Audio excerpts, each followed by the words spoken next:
uh, workflow of the TOPSIS. It is a 6-step mechanism. First, you have to create the decision matrix. Then you have to create the vector normalization matrix. Then you have to apply weights. Then you have to identify the positive ideal solution and negative ideal solution. Then you have to compute the distance of each of the alternative from the positive ideal solution as well as the negative ideal solution. And then you have to calculate the coefficient and the maximum C or the maximum closeness coefficient, an alternative having a maximum coefficient closeness coefficient wins the race. Okay, this is overall the 6-step solution.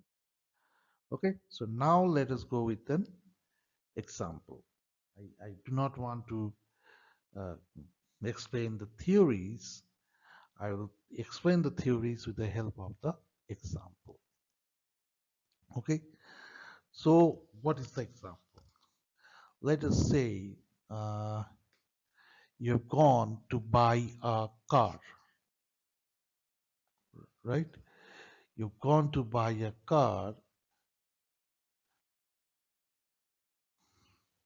So there you find uh, within your budget, there are three best solutions or three best alternatives. What are they? One is your WagonR. Second one is your um, Maruti Suzuki. Third one is your what you can take anything, WagonR, Maruti Suzuki, and let us say Tata, which one? Tata Nexus. I don't know whether I have told the brand name correctly. So these three you can buy within your budget, but which one to buy, that you are getting confused. So you have to use TOPSIS to find out the best one out of these three. So what are the criteria you can use? You can of course use the best criteria, that is a cost of the car. And another thing is that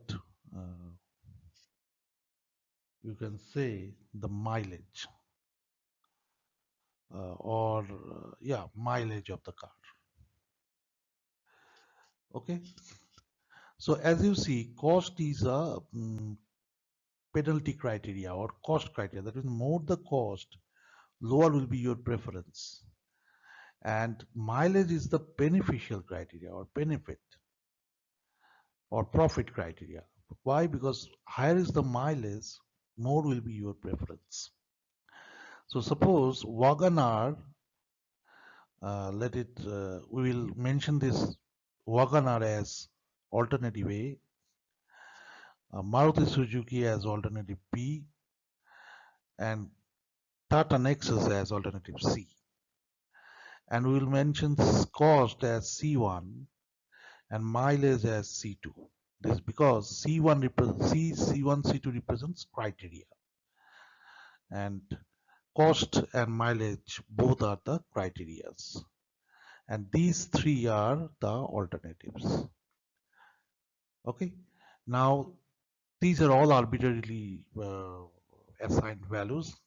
Don't compare with the reality. I am just giving an example.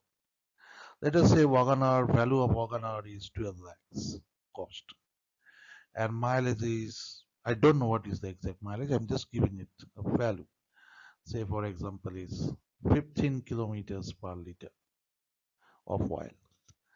Then Maruti Suzuki, let us give it a value of 8 lakhs and a mileage of 12 kilometers per liter. Then Tata Nexus, let it give cost as 10 lakhs, mileage as 10 kilometers per liter. Okay, I am repeatedly saying that these are all arbitrary values, no relation with the reality. I am just giving the example such that I can explain the method to you. So what do you mean by this decision matrix? This decision matrix is nothing but alternative. It is A, B, and C. Right here it is. Sometimes we may refer the alternatives as A1, A2, A3 also. But here, as we are already declared that they are A, B, C. So alternative A, B, and C. And the criteria C1, C2. Correct?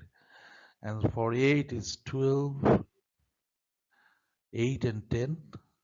And for C2 it is 15, 12, and 10. So you note that this is a matrix and this is known as the decision matrix. So X is the Xi is the first alternative. Xi where I is equal to 1 is the first alternative. When Y is equal to 2, it is the second alternative. And the I is equal to 3, it will be the third alternative. Now you can have m number of alternatives. Now C1 is the first criteria, that is J. That means C1 actually means Cj. So Cj equals to 1, and J is equal to 1 indicates this. J is equal to 2 indicates this. Now you can have n number of criteria, as you all already know. So this is the first step to construct the decision matrix. Here you see there